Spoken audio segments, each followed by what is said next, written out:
우리가 신앙생활에서 성공하고 그리고 우리가 하나님에 대한 기도가 응답이 되고 특별히 기적 같은 역사가 우리의 삶 속에 나타나고 이러한 정말 말 그대로 승리하는 신앙생활을 우리가 어떻게 할 수 있겠는가? 이 물음을 우리가 해볼 때 인생은 시간이기 때문에 시간관념을 어떻게 가져야 되느냐, 이것이 아주 중요하다, 그렇게 생각합니다.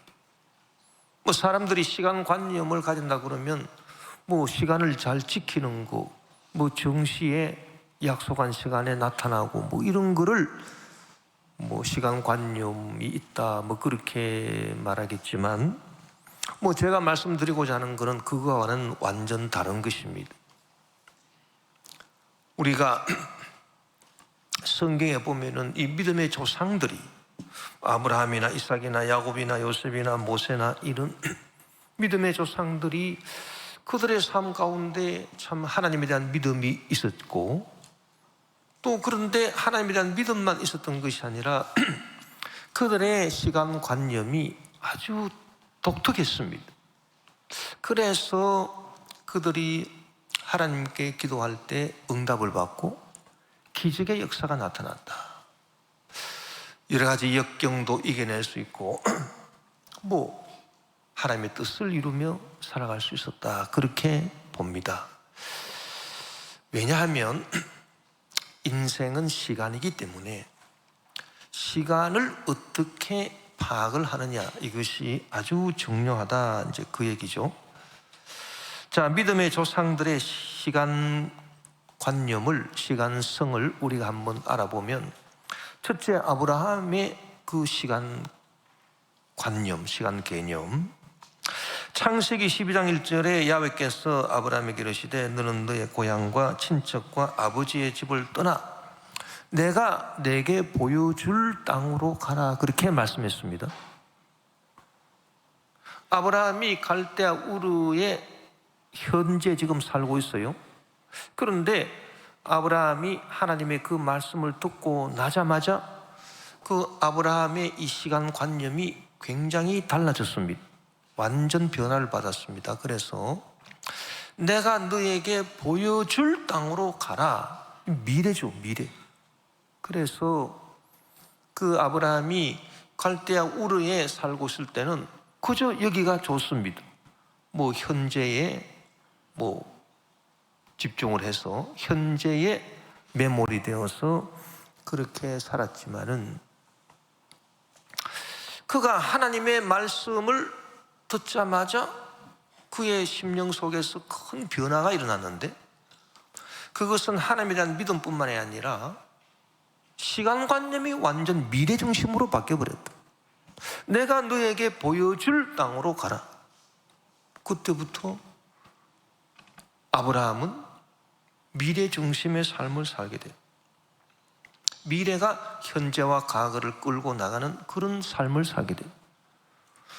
그가 가나안에 가서도 수없이 많은 어려움을 당하고 애굽에 내려가서 낭패를 당하기도 하고 다시 하나님의 인도하심 받아서 오기도 하고, 그런데 아브라함이 참 이렇게 기적을 체험해서 아들 이삭을 낳은 것도 보면 하나님께서 그에게 하늘의 별을 보여주신, 밤중에 그를 끌어내서 하늘의 별을 보여주신, 하늘의 별을 그가 봤을 때 너의 자손이 이와 같이 많으리라, 그 하나님 말씀을 들어서 하나님 말씀을 듣고 그 하늘의 별들을 보았을 때 그의 시간관념이 어떻게 됐느냐, 미래 중심으로 돼.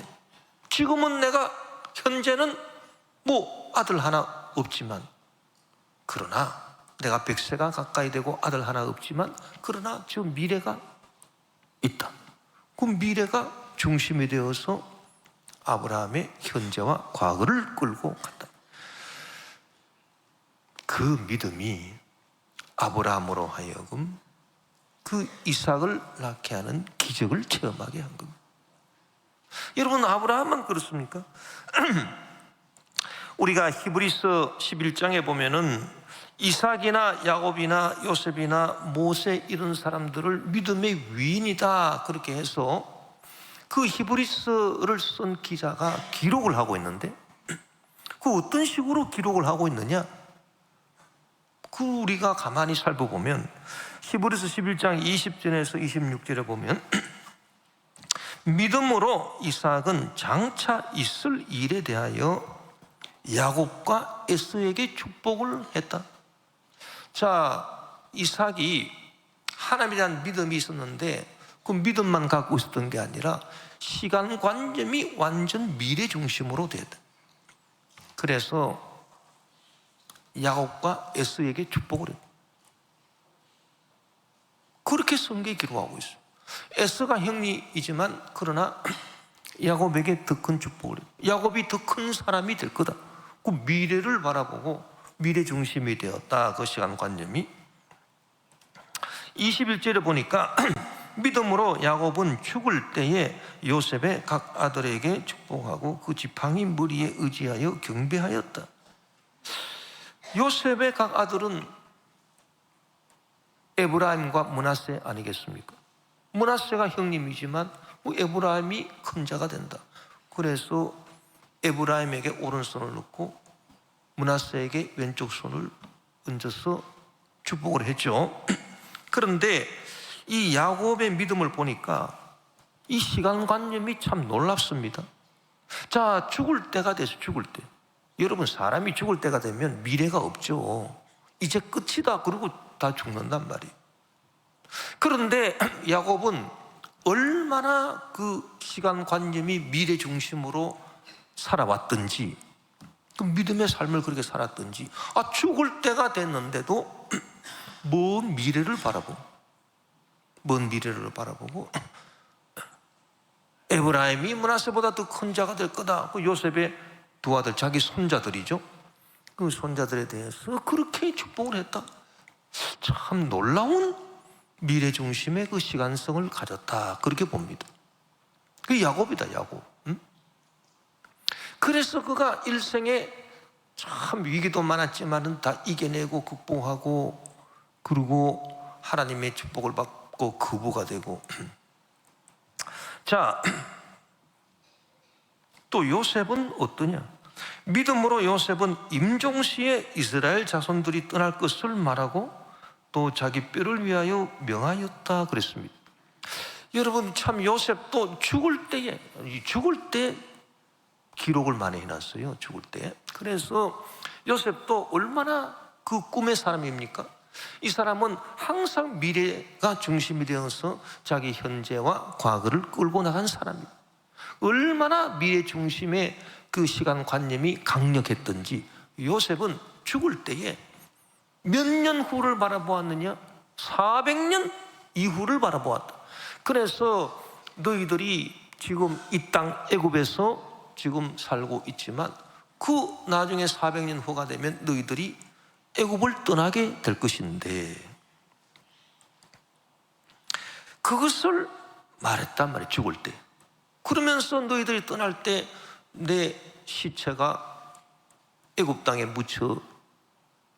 묻히게 되겠지만은 그대로 놔두지 말고 내 뼈를 다시 추려가지고 너희들이 애굽 땅을 떠날 때 같이 내 뼈를 갖고 떠나서 가나안에 나를 다시 이장을 해다오. 그렇게 부탁을 했다는 겁니다. 여러분, 얼마나 참 미래 중심의 그 시간관념을 가지고 있었느냐. 자, 모세는 어떤가? 믿음으로 모세가 났을 때에 그 부모가 아름다운 아이임을 보고 석 달 동안 숨겨 왕의 명령을 무서워하지 아니하였으며, 믿음으로 모세는 장성하여 바로의 공주의 아들이라 칭함받기를 거절하고 도리어 하나님의 백성과 함께 고난받기를 잠시 죄악의 낙을 누리는 것보다 더 좋아하고 그리스도를 위하여 받는 수모를 애굽의 모든 보화보다 더 큰 재물로 여겼으니 이는 상주심을 바라봅니다. 자, 이 모세가 보니까 모세가 그 나일강에 그 갈대로 엮은 상자 안에 담겨서 띄워지지 않았습니까? 그럴 때 바로의 공주가 목욕하러 나왔다가 그 모세를 건져냈다. 그 모세는 그 현재의 삶이 어떻게 되겠습니까? 그 공주의 아들, 그 왕자의 신분으로 그 애굽의 부귀 영화를 누리며 살 수 있었다. 그러나 모세는 그렇지 않았다. 그가 하나님의 사람이었기 때문에 그는 시간관념이 완전히 미래 중심이 되어가지고 나중에 최후의 심판을 받고 난 그 이후에 그가 하나님으로부터 받을 상급을 그가 미리 바라보았다. 그래서 그리스도를 위해서 받는 수모를 애굽의 모든 보화보다 더 큰 재물로 여겼으니 이는 상주심을 바라봅니다. 그렇게 말씀했어요. 자, 믿음의 조상들을 이렇게 그 시간관념을 살펴보니까 뭐 예외가 없습니다. 한 사람도 빠짐없이 다 미래 중심의 시간관념을 가지고 있다. 믿음의 조상들에게 나타났던 그 하나님의 역사하심, 하나님께서 아브라함에게, 이삭에게, 야곱에게, 요셉에게, 모세에게 얼마나 많은 기적을 베풀어 주셨어요. 그 모든 기적적인 그런 하나님의 역사와 응답이, 기도 응답이 그들이 하나님을 단지 잘 믿었기 때문이냐? 그건 아니다. 물론 하나님을 잘 믿는 것은 그거는 선결 조건이에요. 하나님의 기적을 체험하기 위한. 그러나 뭐 믿음이 있는 그것으로 끝난 게 아니라 하나님을 믿는 믿음에다가 무엇이 덧붙여 있었느냐? 시간관념이 중요한, 시간관념이 항상 미래 중심으로 되어 있어요. 그래서 미래가 그들을 끌고 나간 겁니다. 그런 삶을 살았기 때문에 그들이 기도할 때마다 응답을 받고 기적의 역사를 체험하게 된 것이, 뭐 아브라함이 뭐 너는 믿음의 조사니까 내가 뭐 잘 해주고, 뭐 야곱, 뭐 요셉, 뭐 이삭 다 뭐 믿음의 조상들이니까 내가 뭐 잘 해주고 축복해주고, 그런 게 아니다. 성경은 무엇을 권고하고 있느냐 하면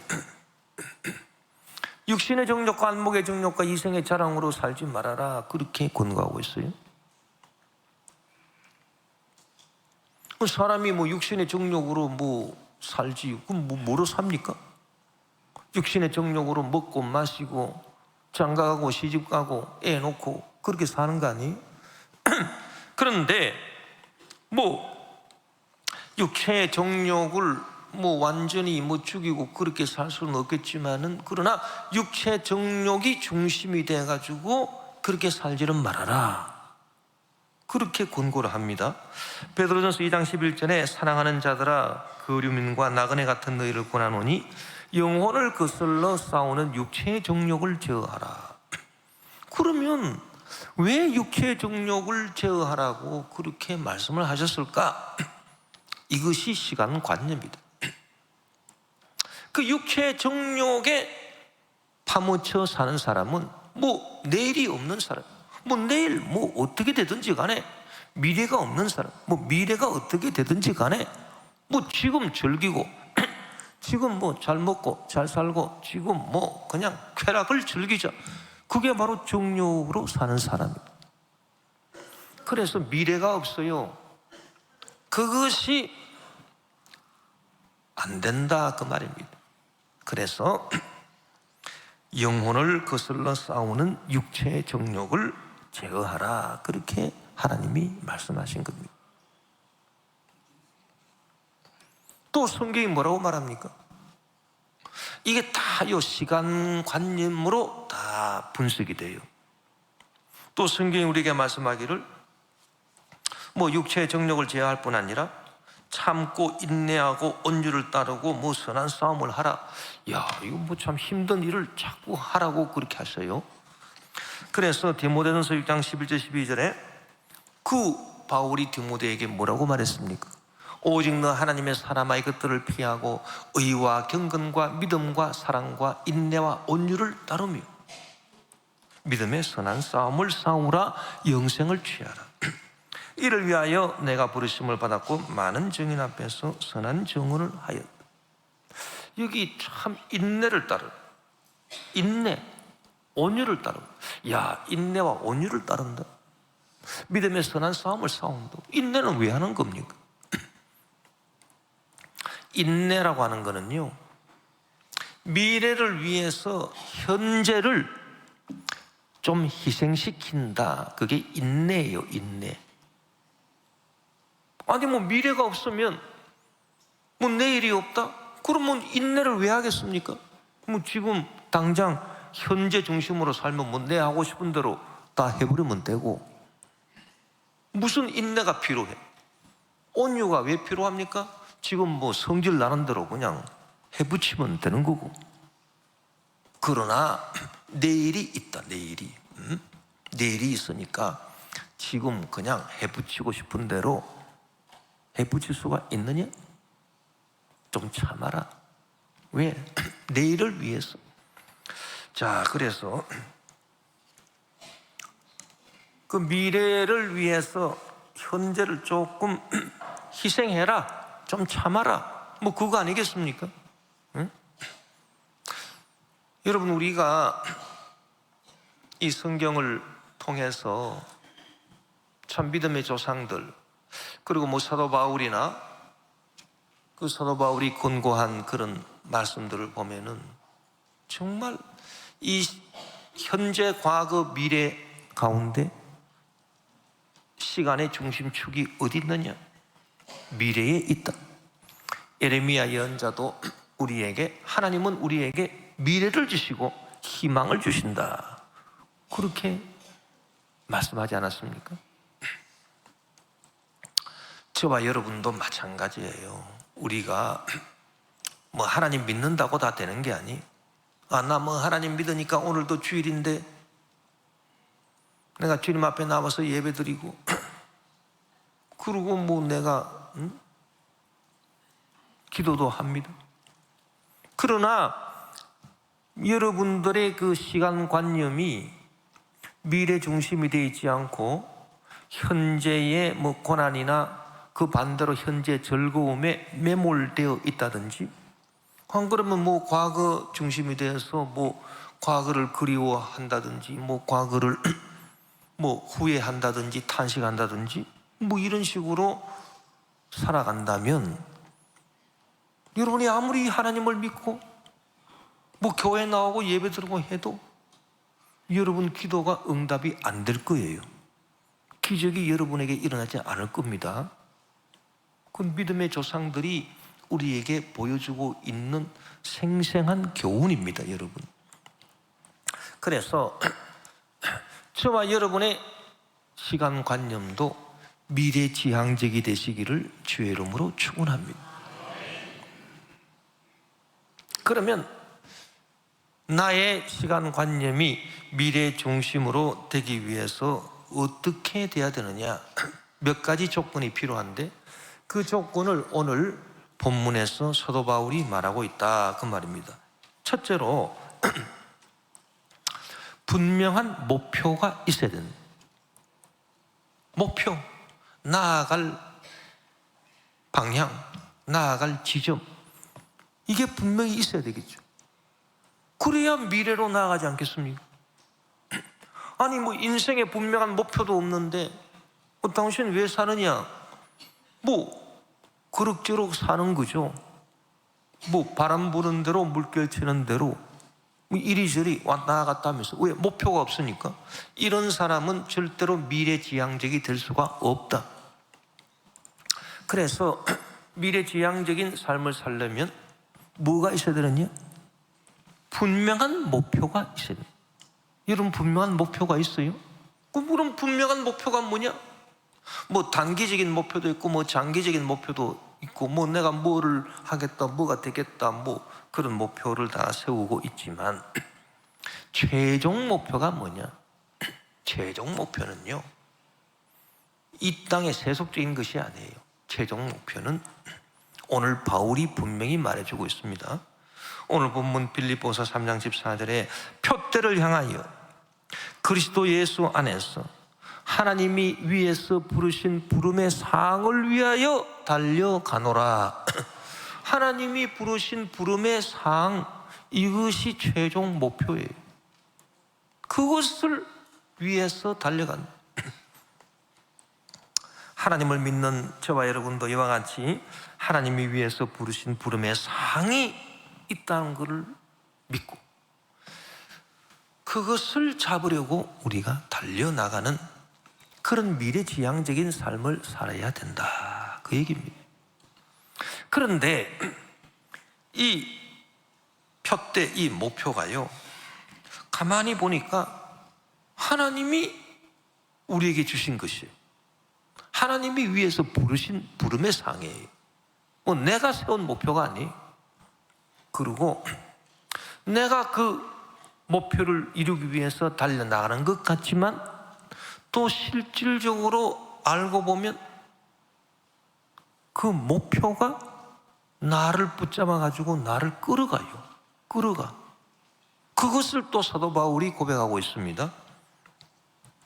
오늘 본문 빌립보서 3장 12절에 보면 내가 이미 얻었다 함도 아니요 온전히 이루었다 함도 아니라, 그 다음이 중요해요. 오직 내가 그리스도 예수께 잡힌 바 된 그것을 잡으려고 달려가노라. 이게 무슨 말입니까? 이게요, 그 하나님이 위에서 부르신 부름의 상이라고 하는 그 목표가 내가 그 상을 받겠다, 그 사도 바울이 세운 목표가 아니고 하나님이 세우신 목표, 하나님이 세워서 우리에게 주신 부르심의 목표, 부르심의 상이고요. 그리고 그 상이 나를 붙잡았다는 거예요. 내가 예수 그리스도께 잡힌 바 된, 잡혔다는 거예요. 예수님께 잡힌 바 된 그것을 잡으려고 달려간다.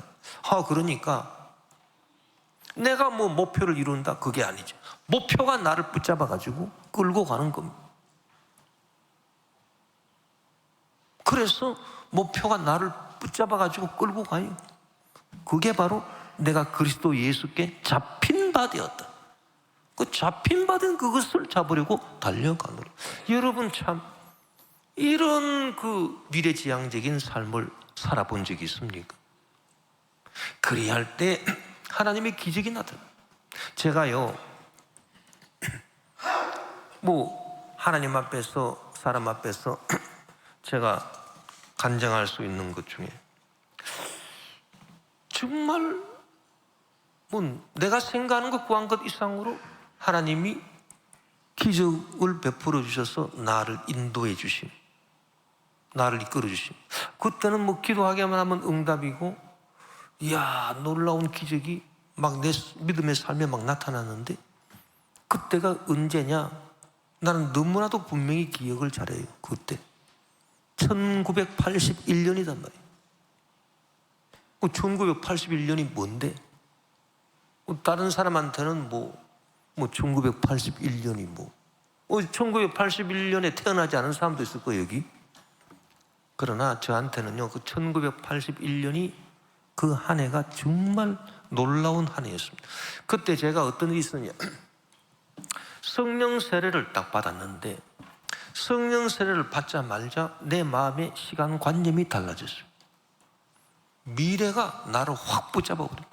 그런데 나는 주의 종이 돼야 된다라고 하는 미래입니다. 하나님이 주신 목표였어요. 그 목표가 나를 딱 사로잡고, 그리고 내가 그 목표를 이루려고 달려간 게 아니에요. 가만히 보면은 하나님께서 주신 그 목표가 나를 붙잡아 버렸어요. 그 목표가 나를 붙잡고 나를 끌고 가는 거, 나를 끌고 가. 그래, 지금 가만히 그때를 회상해 보면요, 여러분 이런 거 있지 않습니까? 그 귀신 들린 사람이 귀신에게 홀려가지고, 귀신에 끌려가지고 다니지 않습니까? 그래서 뭐 밤중에도 자다가 일어나가지고 귀신에 홀려가지고 왔다 갔다 하고. 그리고 그 자살하는 사람들 보면은 자기가 죽고 싶어서 죽는다? 절대 못 죽는, 무서워서 못 뛰어내리는. 나 막 자살할 거야. 당신 내 말 안 들어주면 나 여기서 뛰어내릴 거야? 뛰어내려. 겁나서 못 뛰어내립니다. 절대 못 뛰어내려. 그런데 귀신이요, 속에 딱 들어가가지고 뛰어내려. 끌고 가는 귀신이. 그러면 뛰어내려버려. 이 귀신의 역사. 그런데 이 귀신의 역사가 하나님의 성령의 역사를 모방했다, 흉내냈다. 여러분, 성령 세례를 딱 받으면 어떻게 되느냐? 시간관념이 완전 바뀌어버립니다. 첫째로, 현재 과거가 중요하지 않습니다. 찬란한 미래가 저와 여러분을 확 붙잡아 버립니다. 하나님이 주신 목표가 저와 여러분을 붙잡아가지고 끌고 가는 거예요. 뭐 귀신 들린 사람이 막 귀신에 홀려서 끌려가는 그하고 같은 논리인데 방향은 정반대. 귀신은 저와 여러분을 도둑질하고 죽이고 멸망시킨 대로 끌고 가지만 성령은 어떻게 끌고 가시느냐? 영혼이 잘되고 범사에 형통하고 강건하고 생명의 때 풍성히 얻으며 하나님의 뜻을 이루기 위해서 저와 여러분을 끌고 간단 말이에요. 제가요, 그런 체험을 1981년에 했다 그 말입니다. 이야, 그래서 뭐 온 세상이 나를 중심으로 돌아가는 거예요. 전부 다 내 중심으로 세상이 돌아가는 거예요. 그래서 그때 제가 주의종 되기로 결심하고 그때 가투사 시험 제도가 그 해에 생겼다는, 나를 위해서 생긴 거. 그래서 내가 가투사 시험 치고 합격을 하고 미군 부대 가게 됐는데, 심지를 뽑아가지고 가게 된 곳이 또 캠프 험프리 평택에 가. 거기서 내가 또 심지를 잘못 뽑았으면 내가 딴 데로 가면 내가 믿음의 어머니를 못 만났죠. 내가 심지를, 이거 심지 뽑는다 그래. 아, 이게 하나님 뜻이다. 성경에 심지 뽑는 게 나오더라. 그래서 기도하고 심지를 딱 뽑았더니까, 그러니까 평택으로 가라. 이래서 내가 평택으로 갔는데 거기서 믿음의 어머니를 만났어. 그 믿음의 어머니 그 사위 되시는 분이 예수전도단의 그 박윤호 그 선교사님인데, 그분 전번 금요일날 와서 말씀도 전해주고 그 따님하고 같이 오셨는데, 그런데 참 그것이 1984년이다. 84년에 제가 그분 인도하심 받아가지고 신학교 들어오게 되고, 뭐 하여튼 저는 아무런 해당 사항이 없었지만은 하나님께서 그분을 통해서 다 예배하시고, 그래서 제가 영산신학원 들어가고 거기 졸업하고 순복음교회 주의 종이 됐단 말이에요. 자, 그 과정을 가만히 생각해 보면 이것은 내가 뭐에 이렇게 홀린 것처럼 그렇게 살았어요, 그때는. 그러니까 기도할 때마다 응답을 받았지, 성령에 붙잡혀서 살았다 그 말입니다, 여러분. 네? 그것이 바로 목표가 나를 이끌어갔던 그런 때였다.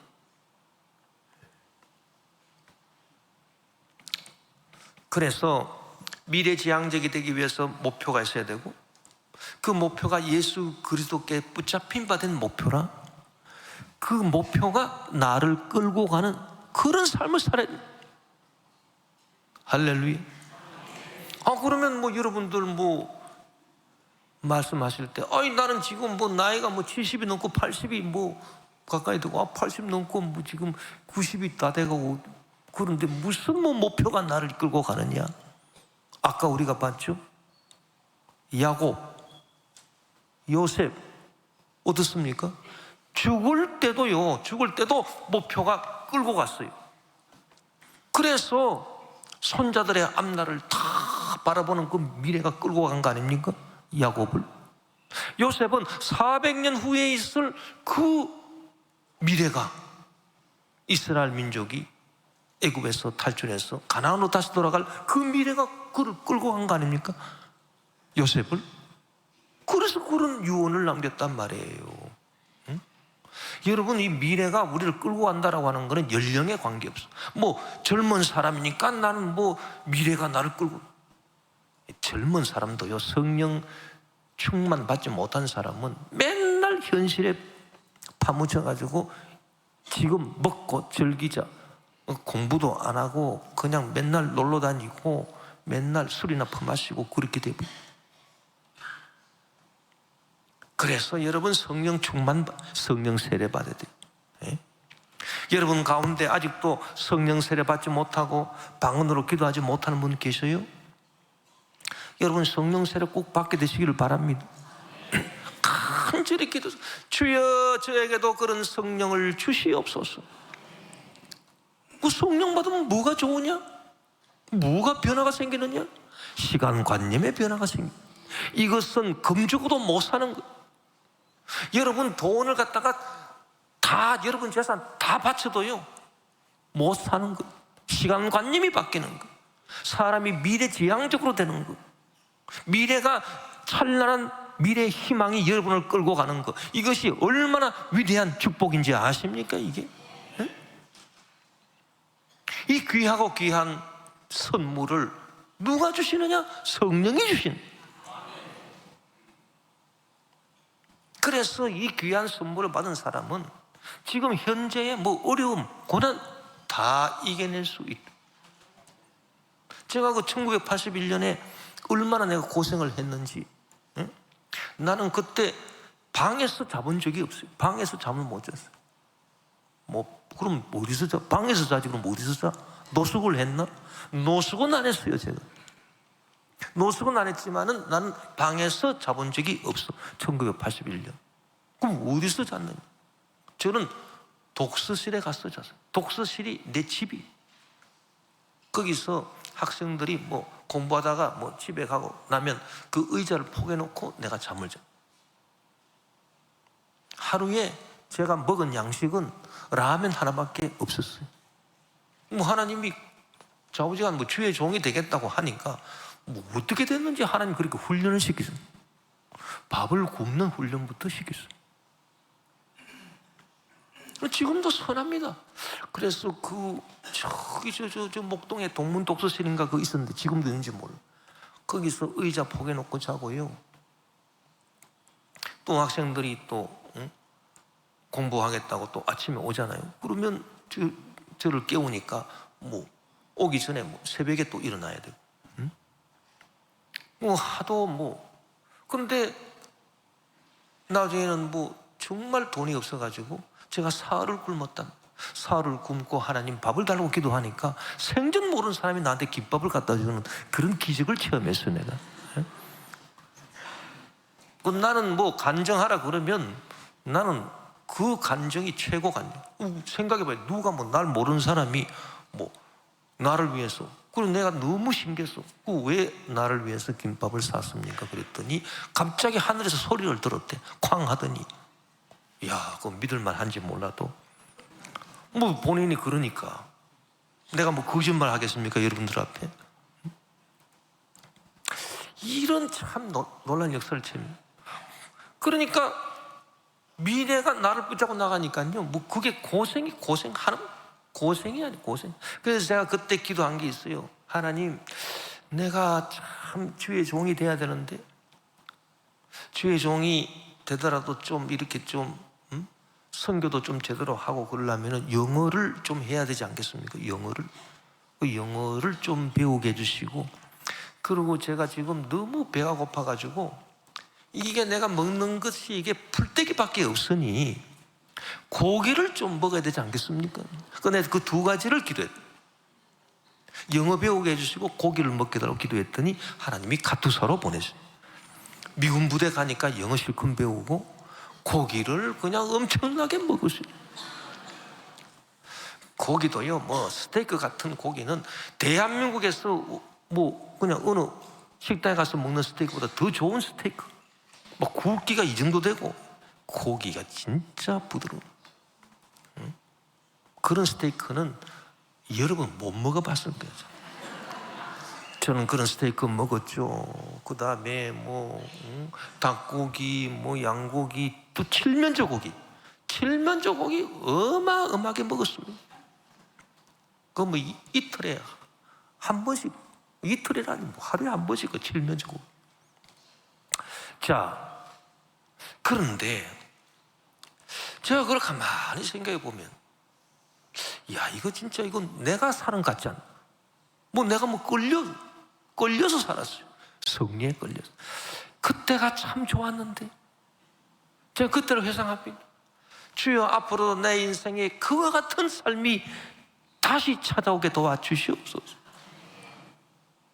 그게 바로 시작 발단이 어떻게 되느냐? 성령 세례 딱 받는 그날부터 시작. 그래서 여러분 성령 세례를 받아야 돼요. 또 우리가 미래지향적으로 살기 위해서 어떻게 현재를 살아야 되느냐? 여러분, 미래지향적으로 살기 위해서 미래가 나를 끌고 가야 되잖아요. 그러면 내가 스스로 가든 안 그러면 끌려가든 간에 달린다 그랬는데, 오늘 본문 말씀에 보니까 미래로 표대를 향해서 달려나가려면은 힘이 있어야 되잖아요. 그 힘을 갖다가 비축을 해야지. 그래서 현재의 에너지를 다 낭비하면 안 된다. 현재 에너지를 남겨 놓아야 된다. 그래야 그 남겨진 에너지가 있어야 미래로 달려갈 수 있는 거 아니겠어요? 그게 바로 절제다, 절제. 그래서 현재에 있어서는 절제를 해야 돼, 절제를. 그래서 절제를 하지 아니하면 미래로 달려나갈 수가 없다. 힘이 없었어. 지금 내가 가지고 있는 에너지를 다 써버린다. 그러면 내가 어떻게 미래로 달려나갈 수 있느냐. 그래서 여러분, 이 세상 사람들, 예수 안 믿는 사람들도 성공하는 사람들 보세요. 성공하는 사람들 보면 그 사람들이 시간관념이 미래지향적이다. 미래지향적이 않은 사람들, 성공하는 사람 한 사람도 못 봤습니다. 세상 사람들도요. 미래가 중심이 돼가지고, 그래, 나는 훌륭한 학자가 될 거야. 나는 그래, 훌륭한 사업가가 될 거야. 정주영 같은 사람, 그런 사람들 다 미래지향. 그래서 현재를 어떻게 합니까? 절제하는, 절제. 그래서 공부를 하는 사람, 사업을 하는 사람, 밤잠도 안 자고 그게 미쳐가지고, 그게 다 절제지 않습니까? 시간도 절제하고 에너지도 절제하고 정력도 절제해가지고 탁 이렇게. 그래서 미래로 달려나간. 그래서 다 성공을 했지. 절제하지 않고 자기 하고 싶은 대로 지금 현재 다 해버리고 미래로 나간 사람 어디 있습니까? 아무도 없어요. 그래서 세상적으로 성공한 사람이나 하나님의 부르심의 상급을 받기 위해서 달려나는 사람이나 다 똑같이 현재 절제해야 되는데, 세상적으로 성공하는 사람들은 성공했다 하더라도 그것은 썩을 면류관에 불과하다. 결국 이 세상이 허무하기 때문에. 그러나 하나님이 주시는 부르심의 상급은 절대로 썩지 않는 영원한 면류관이다. 이 면류관의 상이 저와 여러분을 붙잡고 나아가게 되시기를 주의 이름으로 축원합니다. 그래서 고린도전서 9장 24절 25절에 운동장에서 다름질하는 자들이 다 달릴지라도 오직 상을 받는 사람은 한 사람인 줄 너희가 알지 못하느냐. 너희도 상을 받도록 이와 같이 다름질하라. 이기기를 다투는 자마다 모든 일에 절제하나니 그들은 썩을 승리자의 관을 얻고자 하되 우리는 썩지 아니할 것을 얻고자 하노라. 그렇게 말씀합니다. 여러분, 세상이 주는 상을 여러분 받으시면 받기를 바랍니다. 상을 안 받는 것보다는 낫지요. 그러나 세상이 주는 상에 너무 연연하지 말고 거기에 최종 목적을 두지 마시고, 세상에서 어떤 상을 받는다 하더라도 그 상을 뛰어넘어서 하나님께 상을 받는, 부르심의 상을 받는 저와 여러분 되시기를 바랍니다. 세상이 주는 상에 우리가 거기에 집중을 한다면 오히려 하나님이 우리에게 주시는 최후의 상을 방해할 수도 있다. 누가복음 6장 26절에 모든 사람이 너를 칭찬하면 화가 있도다. 그들의 조상들이 거짓 선지자들에게 이와 같이 하였느니라. 그래서 모든 사람들이 너를 칭찬한다, 너를 상 주고 뭐 그러면 화가 있을 수도 있다, 그렇게 말씀했다 그 말이에요. 여러분, 하나님의 성령이요 우리를 도와주십니다. 할렐루야. 그런데 그럼 뭘 도와주시느냐? 제가 아까 말씀드렸다시피 하나님이 도와주시는 거는요 아주 근본적으로 도와주시는, 뭐 이렇게 껍데기로 뭐 도와주시는 게 아니고 완전 사람을 새롭게 근본적으로 도와주시는. 그럼 어떻게 근본적으로 우리를 도와주시느냐? 내 시간관념을 완전 바꿔버리죠. 하나님의 성령이 저와 여러분을 도와주시는 거는요 근본적인 도우십니다. 그래서 성령 세례를 딱 받게 되면 사람이 어떻게 되느냐? 너희 자녀들은 예언할 것이고 미래지향적입니다. 너희 젊은이들은 환상을 보고 미래지향적입니다. 너희의 늙은 이들도 꿈을 꾸리라. 임종 직전에도 꿈을 꾸리라. 미래를 바라보리라. 그렇게 해서 우리를 완전 변화시켜버려요. 이게 여러분 성령이 주시는 축복이다. 근본적인 축복. 그러고 난 다음에 우리 영혼이 잘 되고 범사 형통하며 강건하게 하나님께서 기적으로 역사하시고 도와주시고. 그런데 그럼 반대로 마귀가 우리를 도둑질하고 죽이고 멸망시키기 위해서 최종 목적을 갖고 우리를 공격하는데, 그 최종 목적이 뭐냐? 우리를 뭐 죄 시험에 들게 하고 죄 짓게 하고 병 걸리게 하고 뭐 문제에 시달리게 하고 뭐 사망에 이르게 하고, 그것이 마귀의 최종 목적이냐? 우리를 도둑질하고 죽이고 멸망시키는? 아니다. 물론 마귀가 그렇게 하지만 마귀의 최종 목적이 뭐라고 생각합니까? 우리한테서 미래와 희망이라고 하는 시간성을 뺏어가는 것, 이것이 마귀의 최종 목적이에요. 네? 왜냐?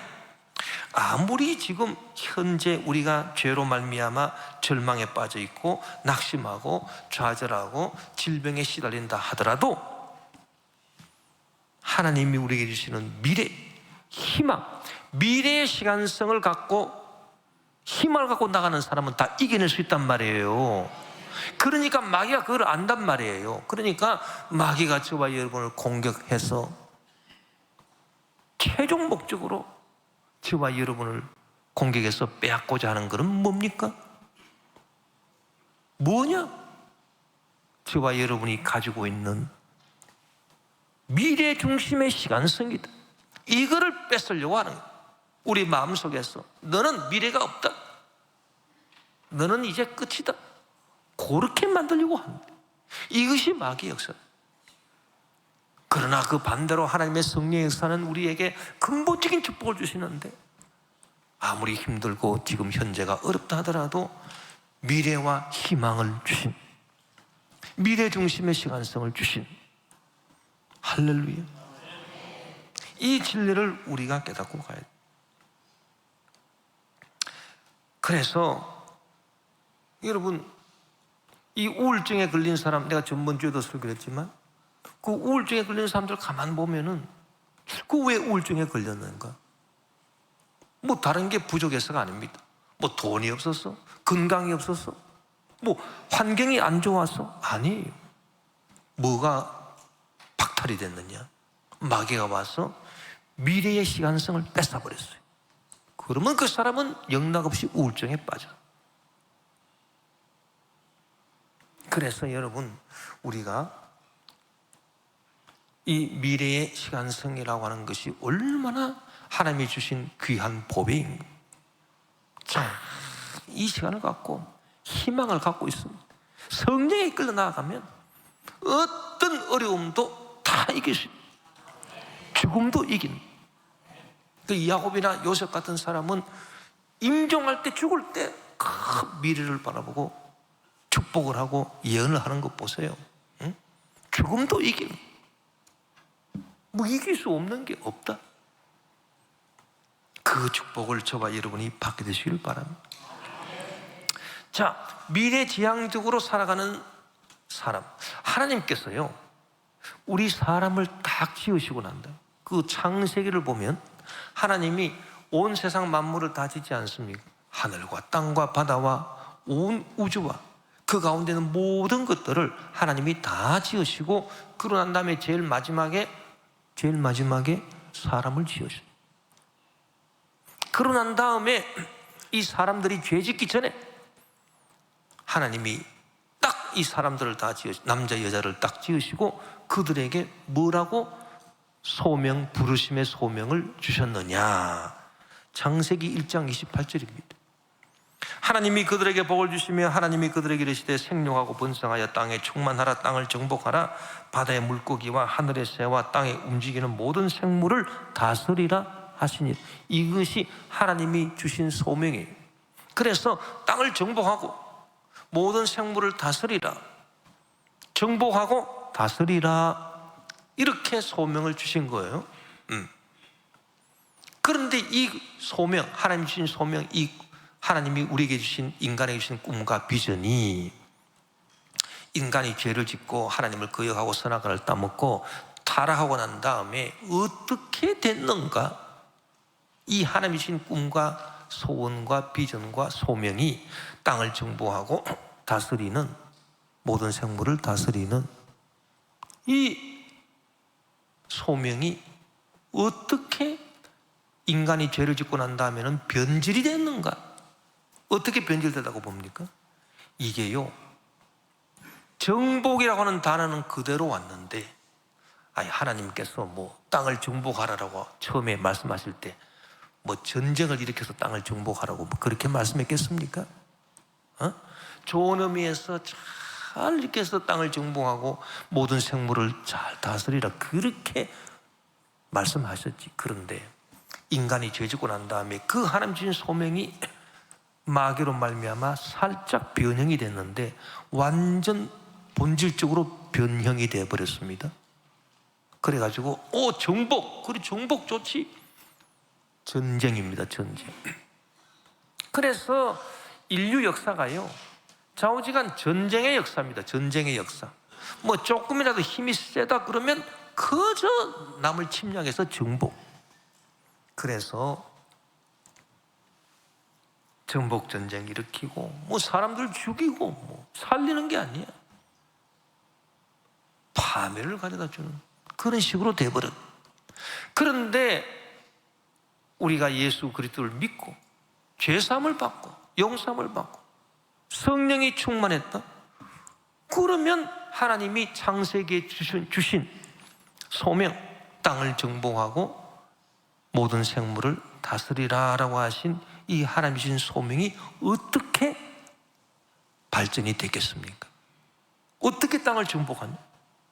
전쟁으로 땅을 정복하냐? 그게 아닙니다. 무엇으로?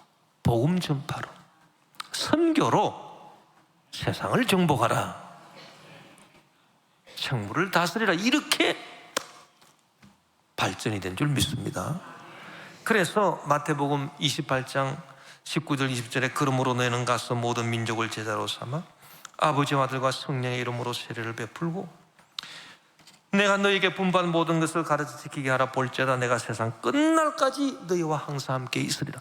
마가복음 끝에도 세상을 정복하고 다스리라고 하는 이 하나님의 창세기 주신 그 명령이 이 마가복음 끝에도 보면 너희는 온 천에 다니며 만민에게 복음을 전파하라. 복음 전파로서 세상을 정복하고, 전쟁으로 세상을 정복하려고 그러면 사람들 죽이고 그렇게 하겠지만 복음 전파로 세상을 정복해서 모든 사람들을 살리게 하라. 모든 사람을 살려라. 구원을 얻게 하라. 그것이 하나님이 주신, 우리에게 주신, 위에서 부르신 부름의 상이 우리에게 주신 소명인 줄 믿습니다. 그리고 사도행전에도 예수님께서 부활하시고 승천하시기 전에 뭐라고 말씀했습니까? 오직 성령이 너희에게 임하시면 너희가 권능을 받고 예루살렘과 온 유대와 사마리아 땅끝까지 이르러 네 증인이 되리라. 세상을 정복할 것인데 복음 전파로 내 증인이 되어서 정복하라. 우리가 이것이 최종 목적이에요. 그리고 이 최종 목적이 우리를 끌고 가야 돼요. 뭐 이 세상에서 우리가 어떤 일을 하든지 간에 최종 목적은 이 세상 일이 아닙니다. 세상에서 성공하는 게 아니에요. 그 성공을 넘어서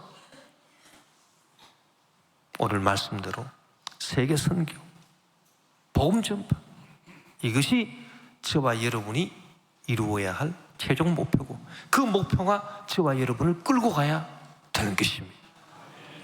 우리 주여 한번 부르고 통성으로 기도합시다. 주여, 할렐루야, 할렐루야, 할렐루야. 오, 할렐루야, 할렐루야, 할렐루야. 주의 말씀과 주의 성령으로 함께 해주셔서 오늘 우리 모두가 아버지여 승리하고 하나님께 영돌리시도록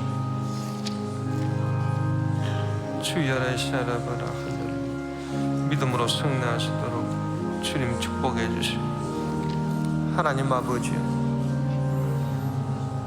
날마다 하나님 아버지여 성령에 이끌려 비전의 삶을 살아가시고 주여 축복해 주시고 온 세계 만민에게 주의 복음 전가할 수 있는 우리 모두가 되게 도와주시옵소서. 오 할렐루야. 우라바이 샤라바라 할렐루야. 오 주여 역사하심을 감사합니다. 하나님 아버지여 주여 주여 함께하여 주셔서 주여라 샤라바라 하라바라이시 주여라 샤라바라 호라바라이시 주여라 샤라바라 할렐루야 할렐루야. 우라바라 샤라바라 하라바라이시 주여라 샤라바라 호라바라 할렐루야 할렐루야 할렐루야. 오 주여 함께 하심을 감사합니다. 주님 주시는 복음 전파의 목표가 우리를 붙잡게 하소서. 우리 주 예수 이름으로 기도드립니다. 아멘. 온 세상 위하여 나 복음 전하리. 만 백성 모두 나와서 주 말씀 죄 중에 빠져서 헤매는 자들 주님의 음성 듣고서 너 구원받으라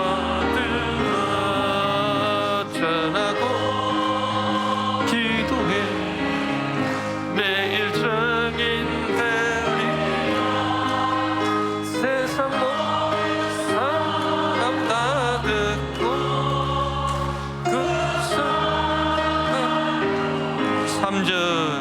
온 세상 위하여 주 은혜 임하리. 주 예수 이름 이기 이 복음 전하 먼 곳에 나가서 전하지 못해 나는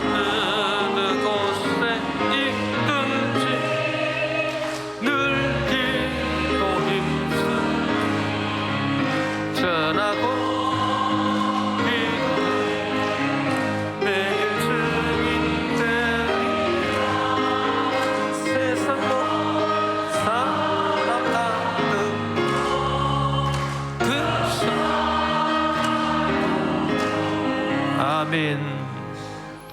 저와 여러분이 그 최종 목적입니다. 그 최종 목적은 주의 복음 전하는 거예요. 복음 전하여 세상을 정복한 복음으로. 그 귀한 목표가 여러분을 확 붙잡게 되고 여러분을 이끌고 나아가잖아요. 성령 충만하면 그렇게 됩니다. 그럴 때 여러분 기도는 다 응답을 받는, 정말 응답을 받습니다.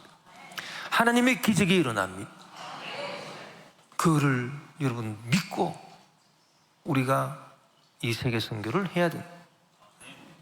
우리 교회가 그 세운 그 선교, 프랑스 선교, 일본 선교, 아프리카 브로큰 선교, 전부 다 이 복음의 불모지.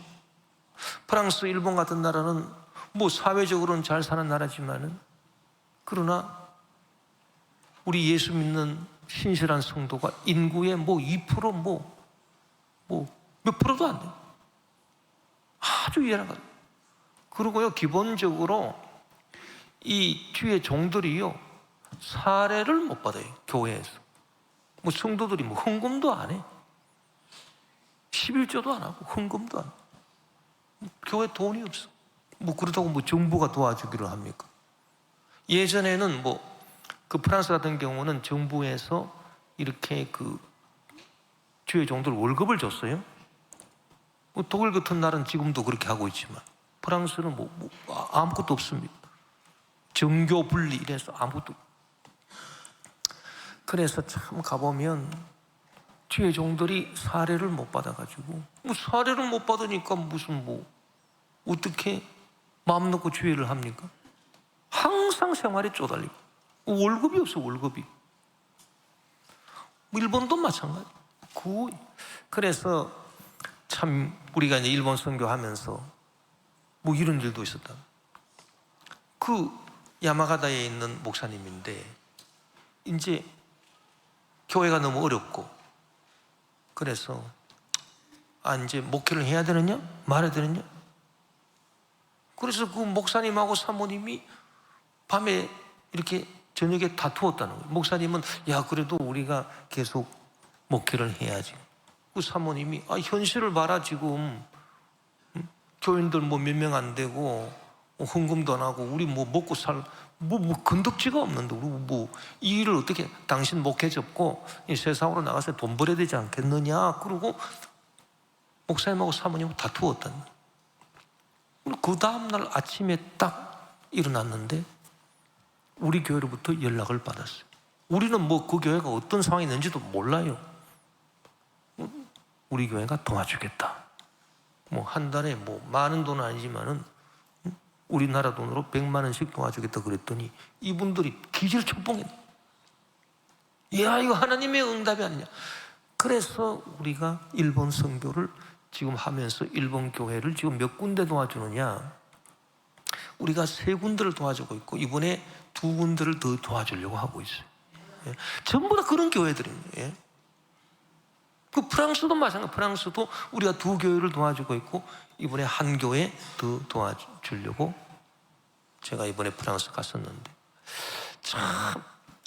그러고요, 선교하는데 돈이 제일 많이 드는 데가 어딘지 압니까? 아프리카입니다. 아프리카 브로큰. 그 왜 돈이 많이 드느냐? 그거는요, 뭐 다른 게 필요 없어요. 당장 마실 물이 필요합니다. 왜냐하면 전부 다 그냥 더러운 물을 마시고 다 죽어가니까 어떻게 합니까? 그런데 당장 마실 물이 필요한데 그럼 뭐 어떻게 하느냐? 생수를 뭐 운반해 줄 수도 없는 거고 우물을 파죠. 우물을.